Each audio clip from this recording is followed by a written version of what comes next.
So I bought a book called The Music Producer's Guide to Polymeter and Polyrhythm. It's by Ashley Hewitt. I got it off Amazon. And the most fascinating thing I have found is the cover.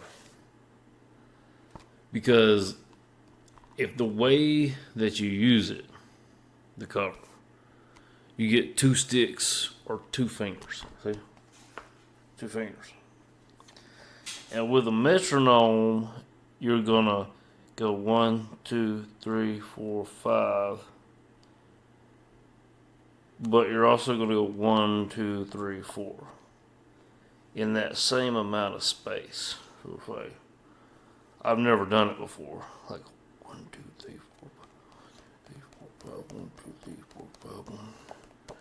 It's pretty hard.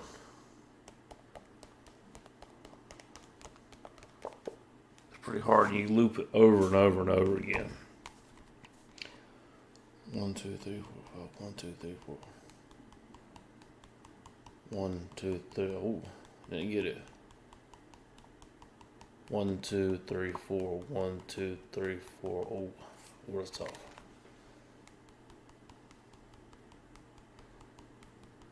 1, 2, 3.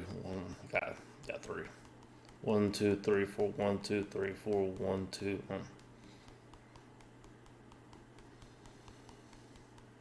1, 2, 3.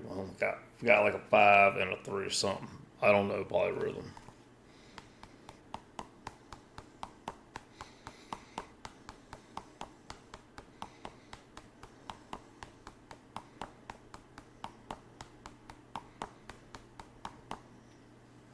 Here, maybe we can get a metronome going.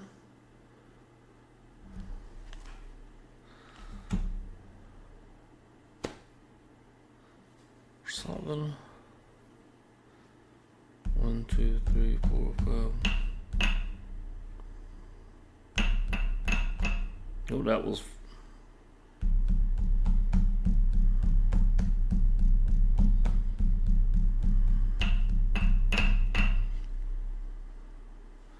Try that.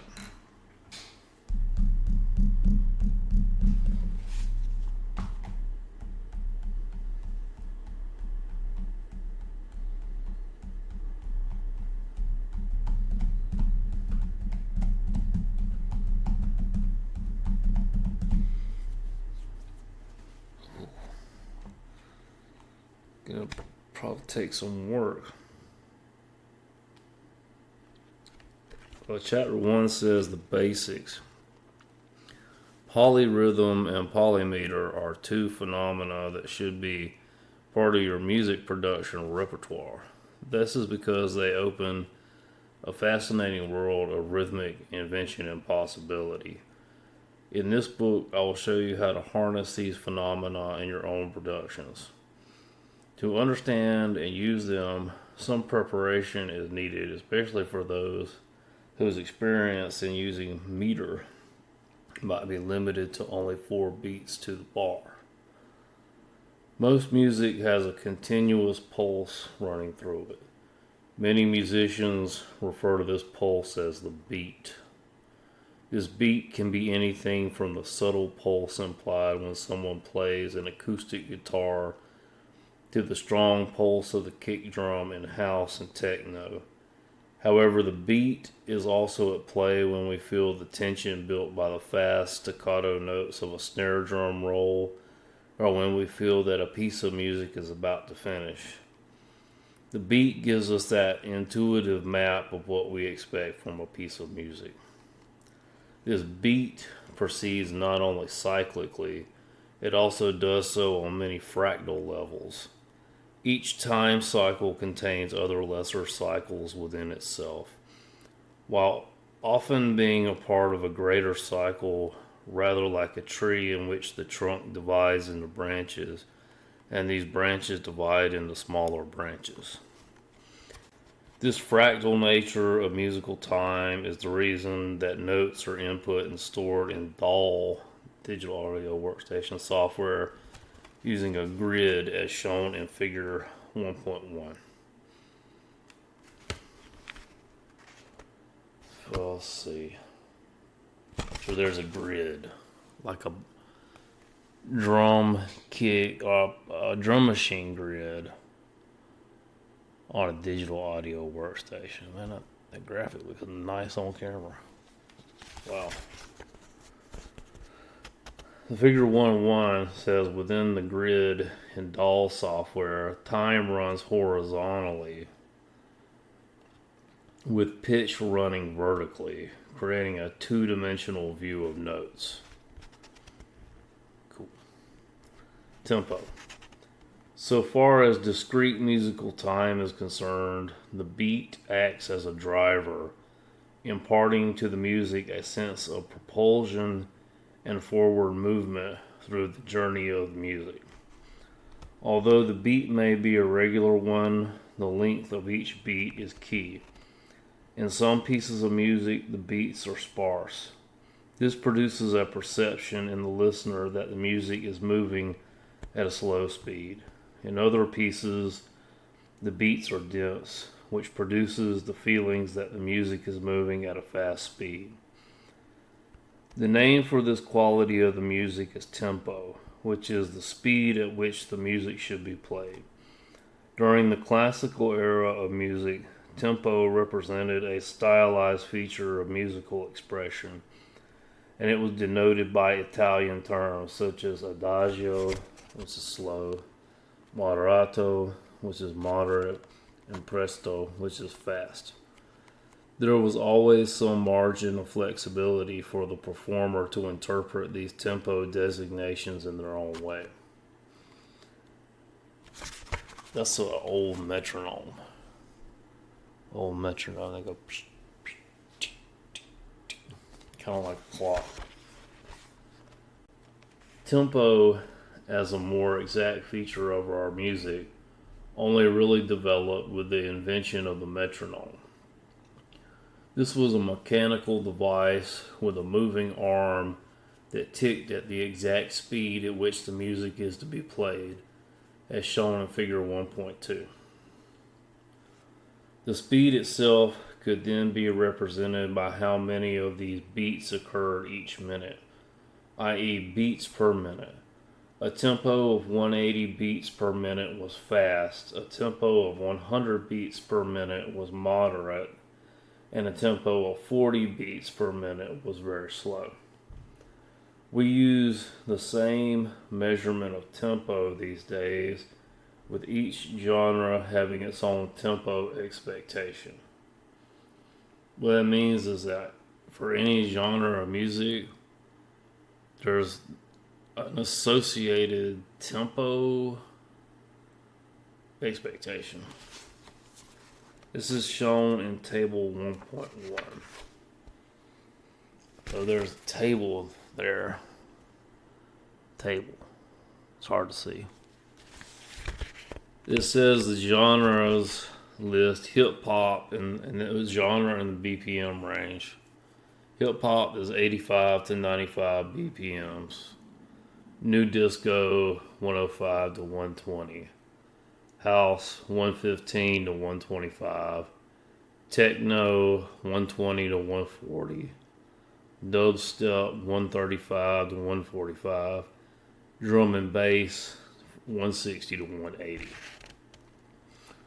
Another fundamental building block of musical time is duration. We shall explore this in the next chapter. So the exercise is write a drum track, then move the tempo of your DAW around while it is playing, all the way from its lowest possible setting to its highest. Reflect upon the experience. At what extremes of tempo does your drum track cease to make sense? Chapter 2, Duration. There are two important factors that govern the placement of sound events, such as notes within a piece of music.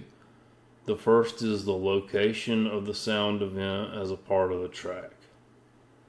This location is calibrated in terms of bars, beats, and subbeats. The second is the duration of the sound event. To get a handle on these parameters, it is vital for us to understand how musical time is partitioned, along with the signs and symbols that are used to represent these partitions. Fortunately, if you have a grounding in Western music theory and can read written music, you can skip to chapter 3. If you don't, it is worth learning the time values given in this chapter. The music theory in this book is impossible to articulate without at least some grounding. Fortunately, it's very easy to learn and will be useful to you throughout your musical career. Time values. In Western music, duration is represented by a series of time values that signify units, multiples, or divisions of a beat. As a music producer, you'll no doubt have used these time values in your own work. First, there is a whole note drawn into the piano roll of the DAW. You notice that this whole note lasts for a full 4 beats, or a single bar of the track, as seen in figure 2.1.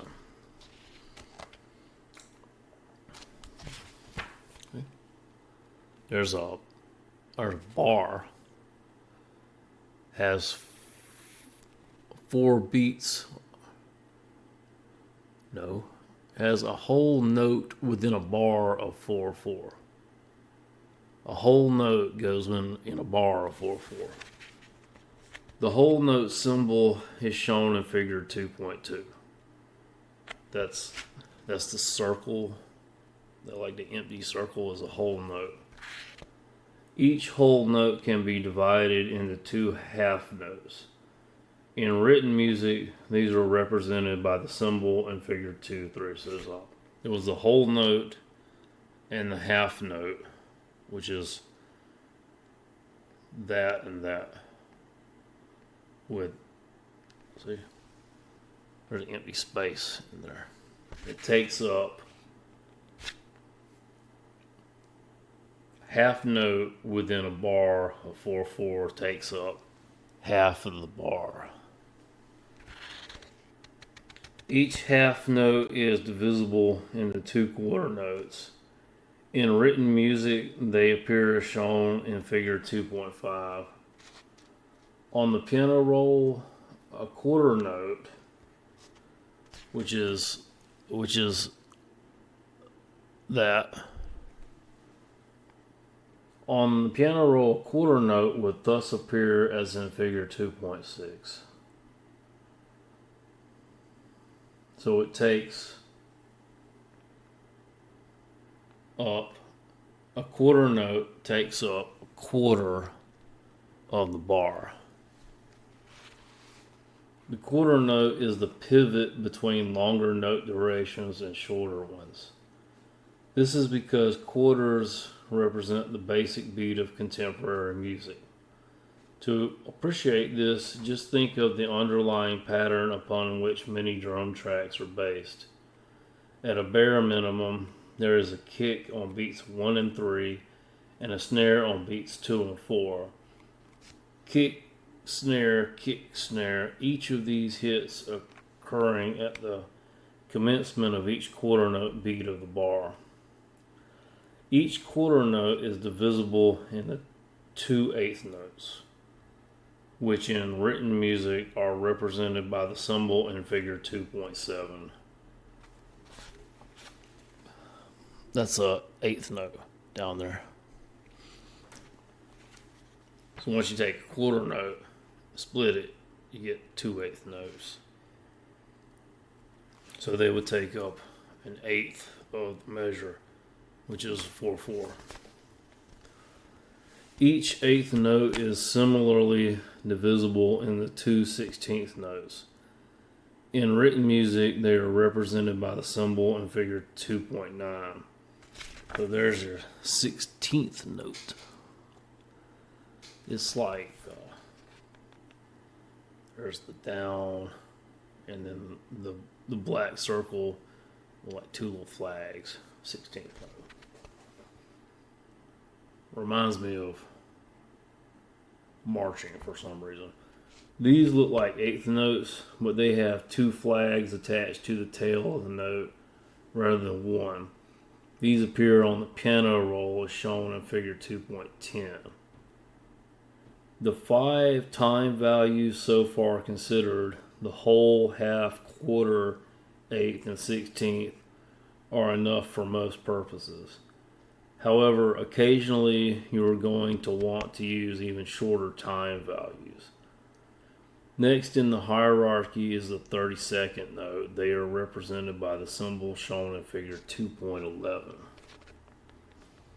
So a 32nd note looks like there's the down, the black circle, and then 3 flags.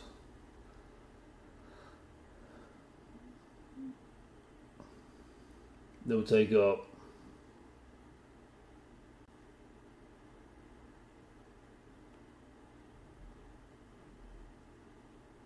let's not get math involved.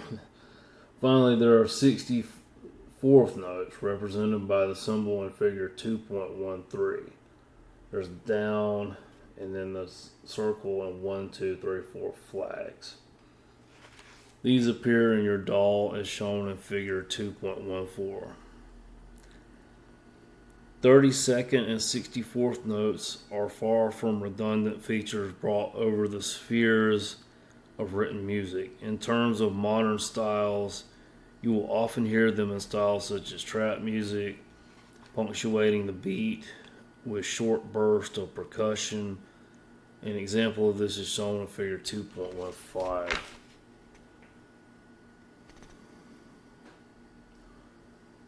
Thirty-second and 64th notes within a drum track.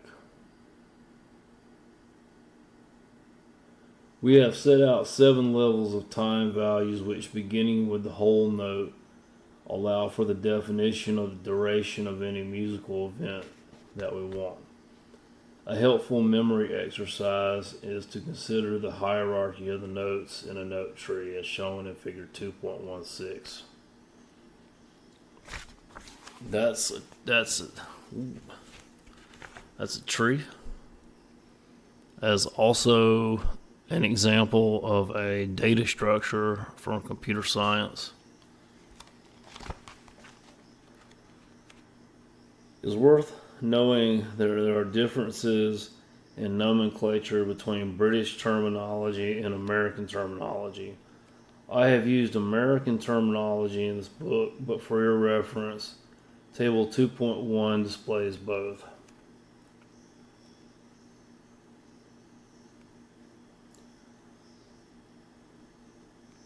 Let's try this. I have not received pronunciation, but the American term for a whole note is a semibreve. A half note is minim. Quarter note looks like crotchet. It looks like it's not the same thing as crochet. Eighth note, quaver. 16th note, semiquaver. 32nd note, demi-semiquaver. 64th note, hemi-demi-semiquaver. Nice. Beaming. When looking at music in written form, you will commonly see note values being beamed together into groups. The beam is a horizontal bar that is placed over or under the notes that then joins them together. An example of one is shown in figure 2.17. Group of 4 eighth notes, or eighth notes with down and then black and 1 flag. There's a group of 4 of them, 1, 2, 3, 4. Or they can be beamed, where there's a beam set across of what looks like 4 eighth notes, but there's a beam across. Beams came into use when composers used to write scores by hand. They were used to show how notes should be grouped together according to the prevailing meter. They were also used as a matter of economy. Imagine writing out a succession of 32 32nd notes, each individual note of which would need 3 flags. Using beams, they can all be covered with a few simple bars across the top or bottom of the notes as shown in figure 2.18. So you have 30-second notes with 3 beams across the top. Another notational practice that you might come across is the use of dotted notes. A dot placed after a note value extends its value by half. Therefore, for example, a dotted quarter note is equivalent to a quarter note plus half of a quarter note, which is an eighth note. Its value is equivalent to 3/8, as you can see in figure 2.19. Quarter note, dotted quarter note, there's and a dot. Accents. An accent is a method of articulating a note. When you see an accent symbol above a note, which is like an arrow, an example of the above note, it means that the note is to be played with emphasis. An example of this is displayed in figure 2.20. Quarter notes with accents are 1, 2, 3, 4, and then the arrow, 2, 3, and 4, and then there's an arrow. As you'll discover later in the book, this is important for the study of meter. Triplets. So far, the notes that we've seen work in divisions or multiplications of 2. Throughout the history of music, however, musicians and composers have also sought to divide beats up to 3 subbeats. These are commonly called triplets. Figure 2.21, for example, is a typical rhythm that uses quarter and eighth notes. So quarter, 2/8, quarter, 2/8. In this rhythm, however, the pairs of eighths have now been replaced by 8 triplets. In recognition of this, you will see in figure 2.22 a small 3 placed over the beamed eighth notes. Quarter, 3 triplets, quarter, 3 triplets. What qualifies them as being triplets is that there are now 3 eighth notes at the same time as 2. We shall delve into these in more depth later in the book, but in the meantime, be aware that these are readily available in DAW software, being usually represented by the fraction of 1/12. Similarly, if you want to divide each eighth note into 3 subbeats rather than 2, you will then want 24ths rather than 16ths. The difference between 2 notes and 3 triplets within a grid is shown in figure 2.23. 2 notes, 2 boxes. Pew, pew. Triplets, 1, 2, 3. Triplets are 3 notes in the time of 2. When looking for these time values in the MIDI editor of your DAW, there are slight differences in how these time values are described. Table 2.2 shows you how they are named within 3 of the most popular DAWs: Ableton, Reason, and Logic. How note values are termed within 3 popular DAWs: whole note. In Ableton is 1 bar, Reason is a bar, Logic is 1/1. Half note, 1/2 in Ableton. Reason is half, Logic is 1/2. Quarter note, 1/4, 1/4, 1/4. Eighth note, 1/8, 1/8, 1/8. 16th note, 1/16, 1/16, 1/16. So on and so forth.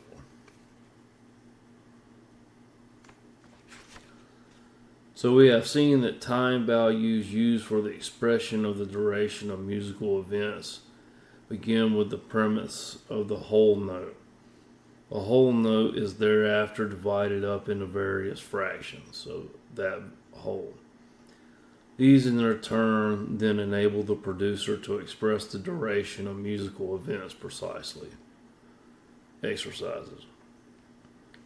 Recall the fractional names, i.e. whole note, half note, etc., of the following note values. So half note, an eighth note, whole note, 16th, 32nd, quarter note. How many? The eighth notes are there. How many eighth notes are there in a half note?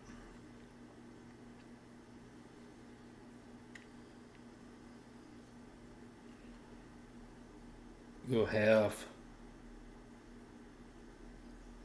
and then quarter, half, quarter, yeah, half, note, you get 2 quarter notes. I think you get 4 eighth notes. And, whoa. Oh.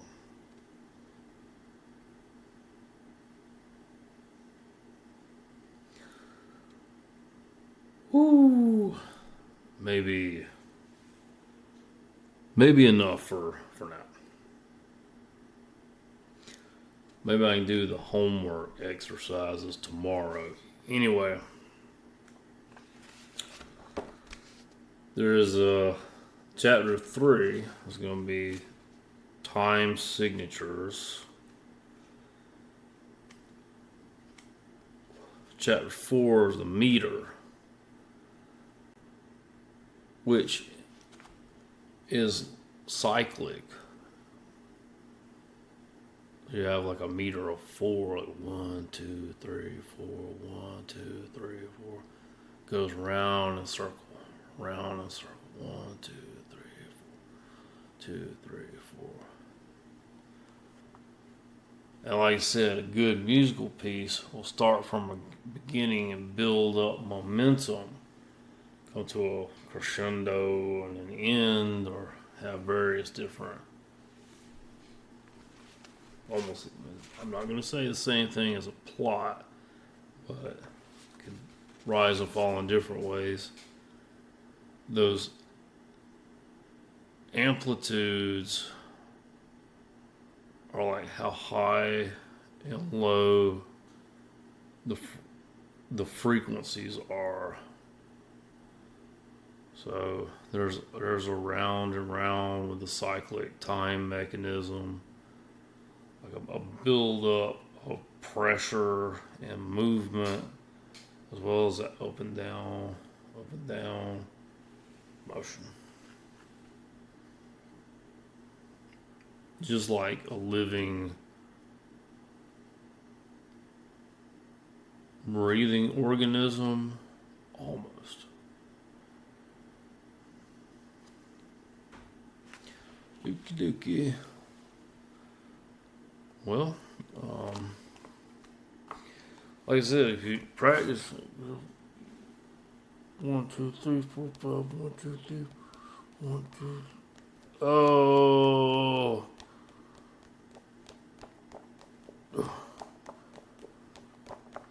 Oh yeah.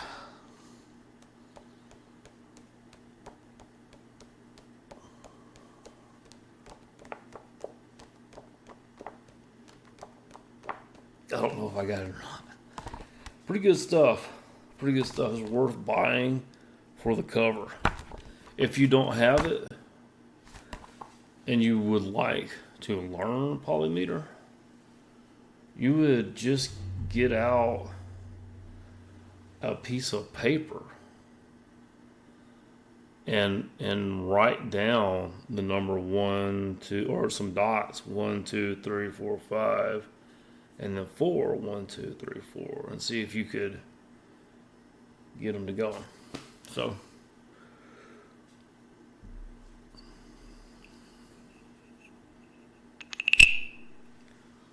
court adjourned.